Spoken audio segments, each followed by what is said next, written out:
Welcome to this edition of Go Vote Omaha, presented by the League of Women Voters of Greater Omaha. I'm Taylor Sturba, Director of the Education Action Team for the League of Women Voters of Nebraska, and your host for today's program. Today, we're talking to Rachel Gibson, Vice President of Action at the League of Women Voters of Nebraska, for a legislative wrap-up. The League of Women Voters is a nonpartisan organization and does not endorse political candidates or parties. The League does, however, take positions on issues. Our purpose is to empower voters and defend democracy.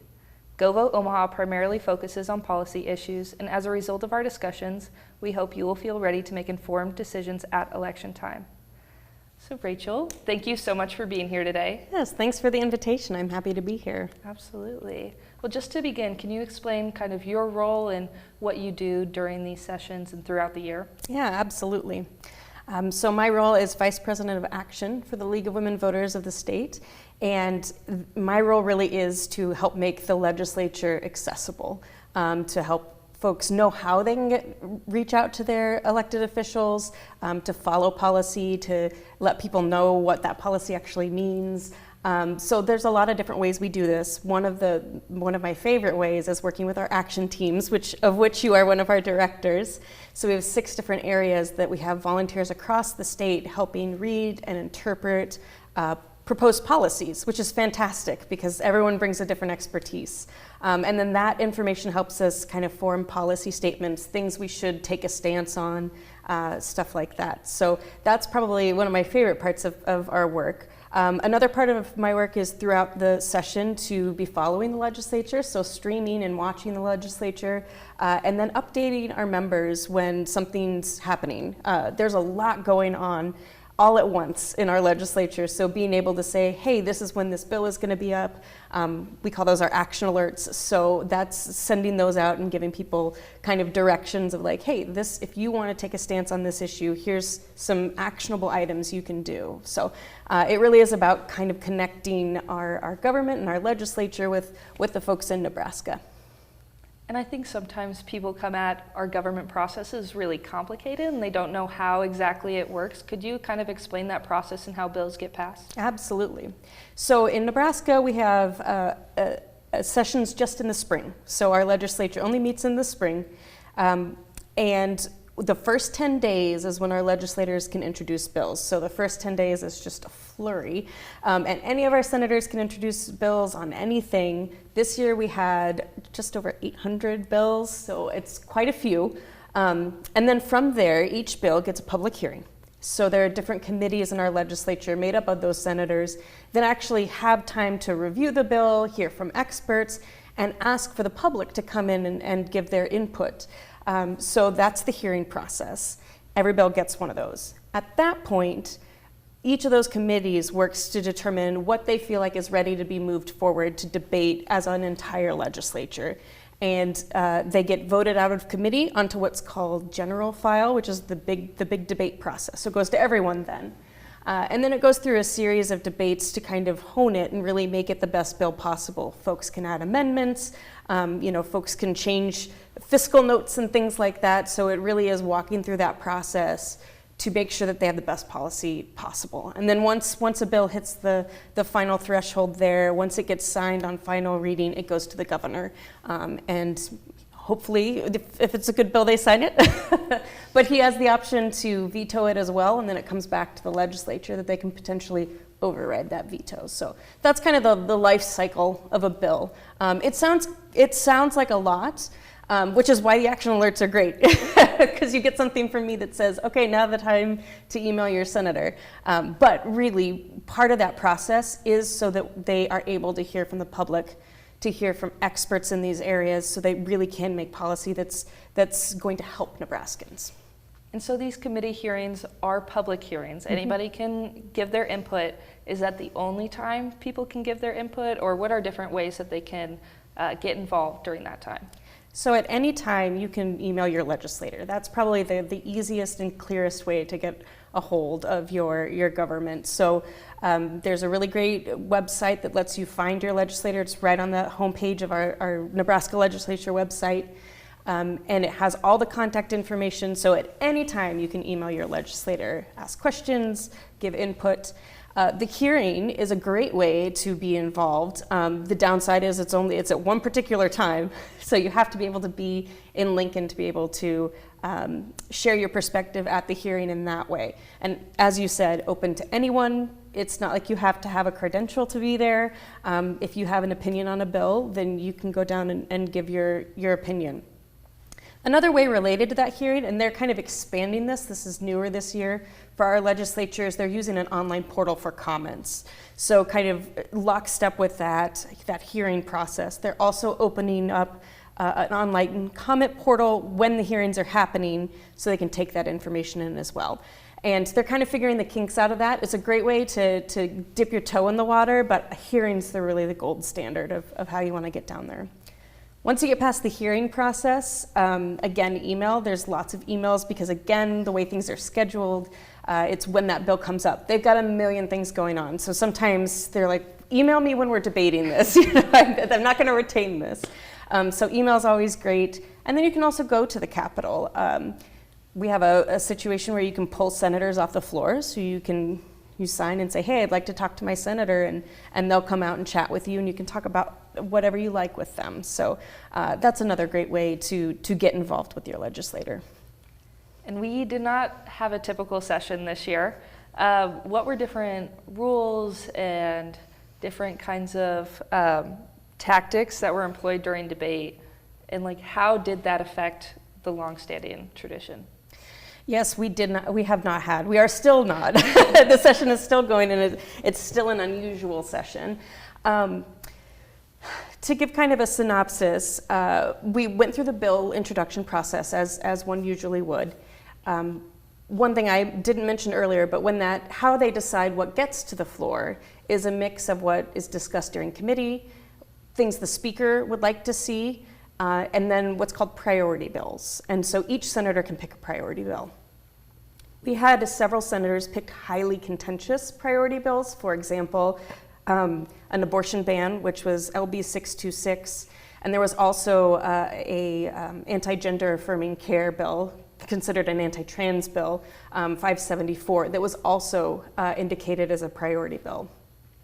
In response to this, some of the senators said, we don't want to see this legislation. And so they used one of the tools they have, which is taking time. So they've begun to filibuster every single bill that came up, basically to slow the session down and really force the issue of what is priority. Because only so many bills can get passed, especially with them slowing things down.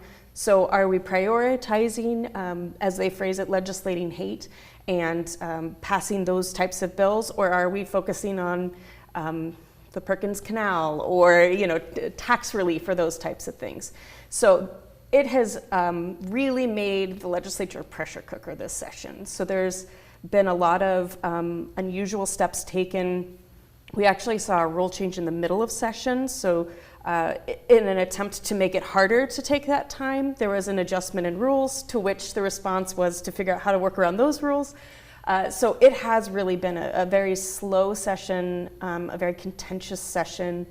We are still getting things passed. I think we're at 9 bills around there. Usually we've got in the double digits, at least in the double digits by this point. But that is one thing that's really been unusual about this session.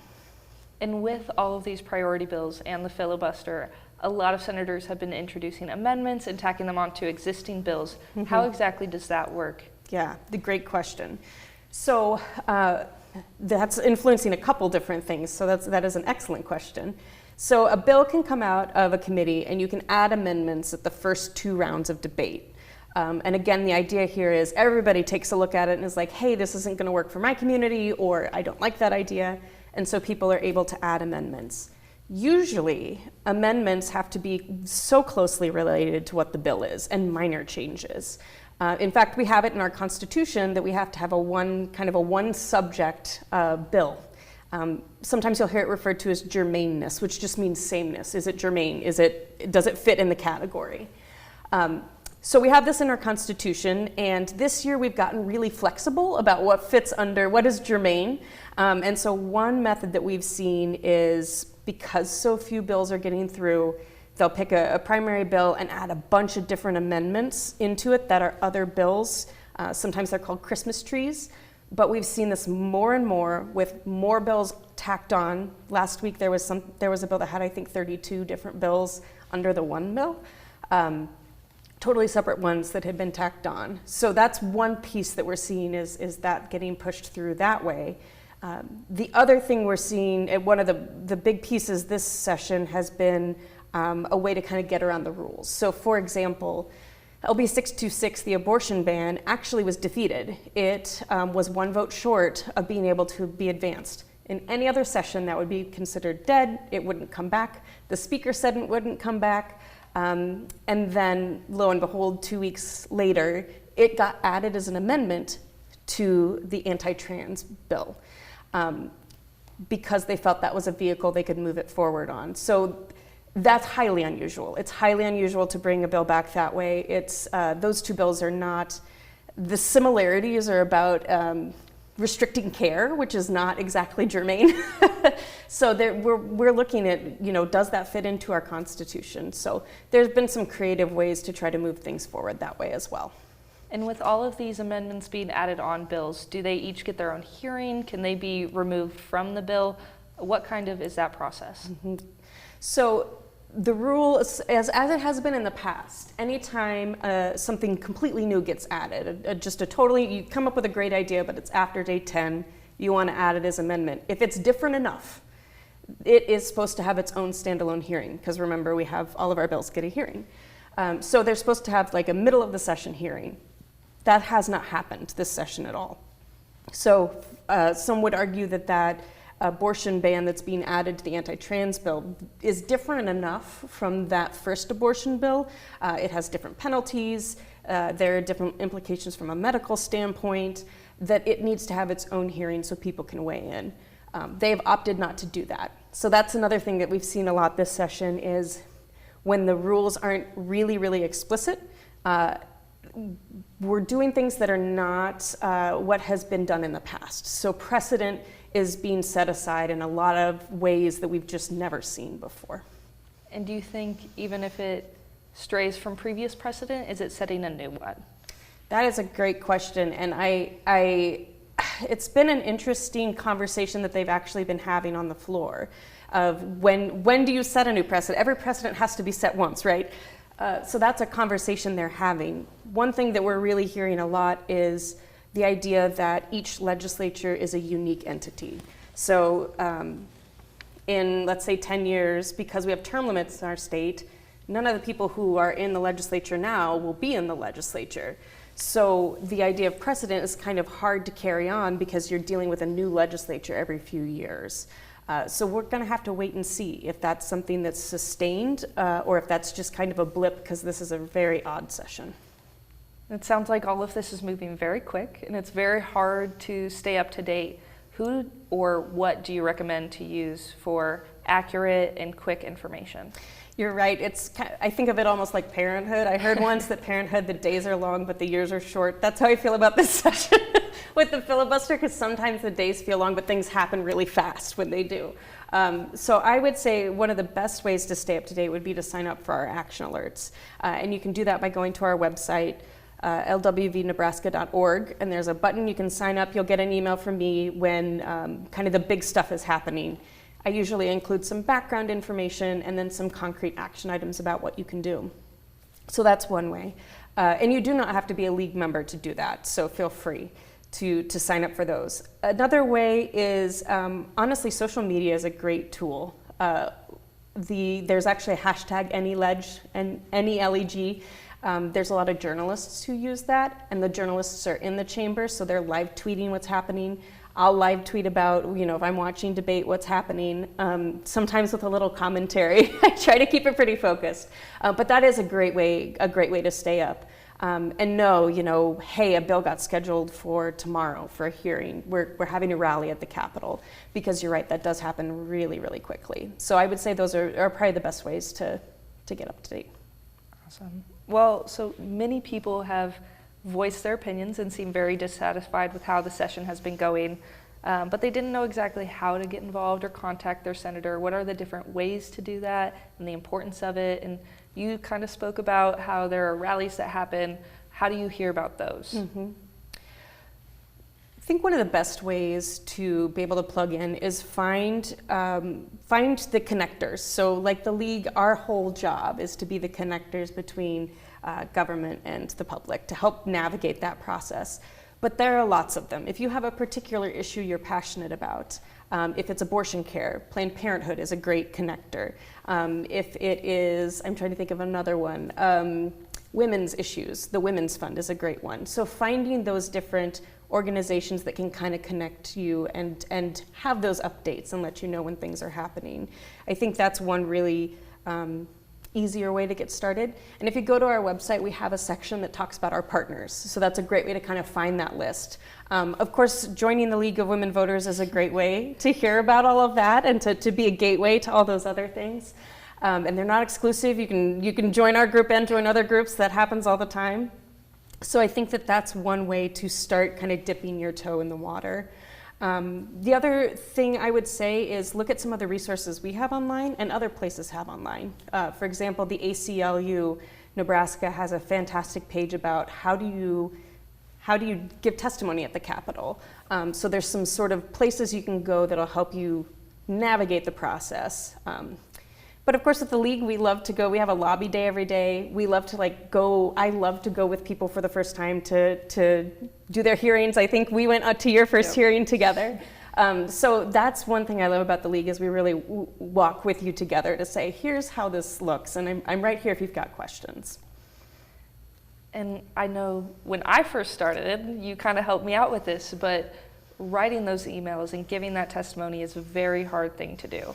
How do you kind of start that process of writing to your senators? What do you say? Mm-hmm. How do you make it, like a conversation, not like you're blaming them for things or you're asking them for what's things? The right tone to strike? Exactly. Yes. Being your genuine self is the best thing for them. Letting them hear your perspective, what you really think is a really important role that you play as a citizen. Sometimes you'll see form letters or things go out that say, hey, put your name on this and add it to your senator. We've heard from senators they hate that. So they want the emails, and they don't have to be long or intense. They can just be very short and where you stand on things and kind of give some context. Anytime you can tell a personal story or connect it to your own life, that gives them the perspective they need. So that's the type of information you want to share. Again, on our website and ACLU and others, there are ways to kind of guide through what that process looks like. But at the core of it, it really is your unique experience as a Nebraskan and how things are going to influence you. And with how, I want to say contentious or... That is a fair word. That is a fair word. Has been, a lot of senators seem pretty busy and they might not get to your email right away. What is the best way to recontact them, or do you recontact them? What kind of does that look like? I'm glad you brought that up because that is something else that we've seen this session that's been very disheartening, is that we've seen some senators be less eager to be contacted by their constituents. Quite frankly, we've seen some just completely ignore their constituents, which is really disheartening. In those cases, I would say, always communicate with them, because even if they are not responding, they're seeing that email. And don't be discouraged by that. Keep telling them what you think, because then they can't genuinely get up and say, well, no one's ever had an issue with this. I've never heard any of my constituents. Even if they're not responding, they're seeing those emails. One other tactic that we use, particularly with the bigger contentious issues, is include a senator who is supportive of the issue, or you can include all 49 if you like, but oftentimes I'll include whoever introduced the bill, or maybe whoever was the chair of the committee, so that more than one senator is seeing it, and in case that message doesn't get through to one senator, it's getting through to someone. And I don't want to say you can't contact your senator all the time or just within this session. Mm-hmm. How do you contact them throughout the year? What else can you talk to them about? Absolutely. Actually some bill ideas come from constituents. So you could, outside of session, if you just have some thoughts you want to share with them, you can set up and have coffee. I know some folks do that. Some senators actually have standing times that they have people come to them, and that would be something you could find on their homepage, on the legislature's website. Some of them have regular updates on the legislative website, but you could ask to go to coffee. if you have an idea for a particular bill, you can tell them that. So I have a good friend who's working with our senator about some mental health stuff, and she has a fantastic perspective because she's a primary care physician who's in that area, and he loves that she has that perspective. So yeah, reaching out to them, either calling their office. All of them have aides, a legislative aide and an administrative aide that manage their calendars, and also emails. My senator's a really responsive email, so I get a lot of responses from him. And just as like where we're at, where are we in the session? How much is left? What bills have we passed? What are we looking forward to in the last couple of weeks? So we're on day 80 of the legislative session, and usually by this point, far more bills have passed. There are very few that have passed, and there are still some really big ones still hanging out there. So for example, the abortion and anti-trans bill I mentioned is actually getting voted for final vote tomorrow.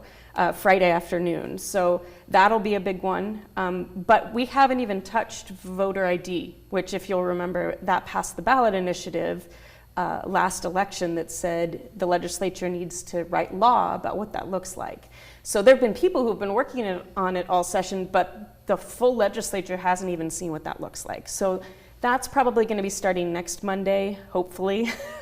They keep saying it's going to start, but we're getting close on time. So voter ID is a big piece. We still need the final budgets to be passed. And then there's some tax cuts that are in process that haven't been officially pushed through, but that's another big thing that we're looking at. So a lot to do in 10 days. Yes. And we just briefly talked about voter ID. What are the different options that are being proposed? Because as voters, we just said, hey, we should have voter ID, but we don't exactly know what that looks like personally. Mm-hmm. What have been the options that have been presented? There's been a huge range of options, everything from anything that really has your name on it and a picture, because the way the ballot initiative was written said a picture ID. Really anything counts, all the way to it has to be up to date, it has to have your current address, it has to be one of these 5 different types. It really is a range. It sounds like we're going to land somewhere in the reasonable middle of what is accessible to folks. Another big piece that's coming up there in the range of things is with mail-in ballots, because we've seen a huge spike in that since the pandemic. I think people realized how convenient that is. We've seen some proposals that would move more towards that. And then we've seen some that, with the voter ID piece, that would basically eliminate mail-in voting. And everything in between. One where you have to have someone witness you sign it, you have to take a photocopy of your ID, all sorts of things in between. So it really is a range. Although we're hoping, there are 5 counties in Nebraska. Oh, I think I'm wrong on the number. There's a handful of counties that just do mail-in ballots. So hopefully they're realizing how much of a tool that is everywhere. So how can people stay up to date out of session? So when these different interim studies occur, mm-hmm. what senators are still talking about, even what they do in their regular lives, like what other jobs do they have? Mm-hmm. What are ways that they can stay involved there? So I sound like a broken record. I'm going back to join the league because we are able to kind of update and have those connections to say, hey, this event is happening, or that type of thing. But I really would go back to, if you're interested just in your particular legislative district, find your senator's blog or their newsletter. My senator has a newsletter. It's super easy to sign up for. Email them, call their office, and see what their way of interacting with the public is. Most of our senators are pretty receptive to that. A handful have been a little hard to get a hold of this session, but even if that's your senator, they still need to hear from you, and there are other ways to get involved. And some people may not feel like they're quite ready to do that yet. Mm-hmm. What are ways where they can just learn about different issues? What groups can they join? What different sessions do people have where you can just come and learn? Mm-hmm. During the legislative session, lots of different groups have lobby days, and I think that's a fantastic way during session to learn. So again, if there's a particular area you're interested in, and I'd point you to our partners page to kind of dig through that, or Google. Google your interest in Omaha or Nebraska, and you can find some things. But a lot of them do have lobby days, which are fantastic because it's a group of folks who have a common goal. You kind of have somebody to guide you through the process. Usually they show people how to pull off the floor. Sometimes they even have set up lunches with senators and things like that. So that's one great way if you find that organization to kind of have someone walk with you. I also want to mention the Nebraska Engagement Table. That is a wonderful resource that brings together a lot of different advocacy groups. And that is one that you could definitely go and look at their list and see who to connect with. They also host some wonderful sessions about how to write a letter or how to give testimony or that type of thing. So the Nebraska Table is a great resource too. And we kind of talked about social media. That can get really overwhelming sometimes. Is there a way to sparse that down where you're only looking at certain things? Or what way can people just look within themselves, kind of take a break, get away from all of that? How can people self-care while dealing with all of these big issues? Such a great question. So I am very active on Twitter. Please feel free to follow me for legislative updates, Rachel M. Gibson, NE, if anyone's looking. But that's a really great question because it's a way to get information out, but also there are trolls. So one thing I would go to is find people you know or you trust to follow, and that kind of cultivates what you see is going to be more legitimate. The other thing is that if there's a contentious issue, and I've been tweeting, sometimes I'll turn to private for like 3 days so that it can pass, and then I make it public again. So correct, take care of yourself. You're not gonna change anyone's mind on the internet. It's okay to hit that block button. Take care of yourself that way. All right. Well, thank you for speaking with us and joining our program today, Rachel. For the League of Women Voters of Greater Omaha, I'm Taylor Sturba, reminding you to inform yourself about issues and candidates, and on Election Day, be ready to go vote Omaha.